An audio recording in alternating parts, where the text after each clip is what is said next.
নবী বলেন সেদিন একজন নেককার ব্যক্তিকে আল্লাহ দাঁড় করাবেন, জীবনভর শুধু নেক আমল।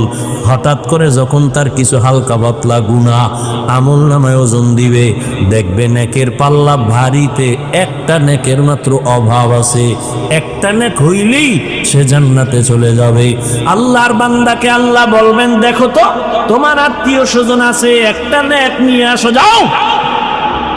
দেখো এই হাসরের মাঠে একটা নেক কে তোমাকে দেয়। আল্লাহর বান্দা তখন দৌড়াবে হাসরের ময়দানে। আরে ঘামের সাগরে কেউ হাবুডুবু খাবে, কেউ কান্না করে করে রক্ত বের হবে, এতটা কঠিন হালাত। নেক একটা নেকের টান মাত্র ছেলের কাছে যাবে, দিবে না, পরিচয় দিবে না।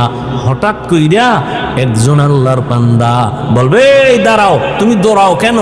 কয় ভাই তুমি কি বুঝবা? কয় হ বলো। কয় আমার একটা নেকের টান আছে, যদি একটা নেক পেয়ে যায় আমি জান্নাতে যাব। এইবার ওই লোকটা কয়, আমার জীবনের সব গুনাহ আর গুনাহ, একটা নেক আছে, এইটা তুমি নিয়ে যাও। কারণ আমার একটা নেক দিয়ে তো জান্নাতেও আমি যাইতে পারবো না, আমার গুনাহ অনেক বেশি। অতএব আমি নেকটা রাইখা লাভ কি? তোমারে দিয়ে দেই, তুমি জান্নাতে যাও। যখন ওই বান্দা এক নেক দিবে, আল্লাহর বান্দা একটা দৌড় মারবে আদালতে গিয়া বলবেন, হে আল্লাহ, একটা নেক আমার অভাব পূরণ হয়ে গেছে। আল্লাহ বলবে, এই নেকটা তোমার এই মুহূর্তে কঠিন সময় মা সন্তানের পরিচয় দেয় না, ভাই ভাইয়ের পরিচয় দেয় না, এই মুহূর্তে তোমাকে একটা নেক দিয়ে কে সহযোগিতা করলো? বলে একটা আল্লাহর বান্দা। আল্লাহ বলবে, ফেরেশতা ওরে নিয়ে আসো। সামনে আনার পরে আল্লাহ বলবে, এই তুই যেই বান্দারে নেক দিলি কারণ কি?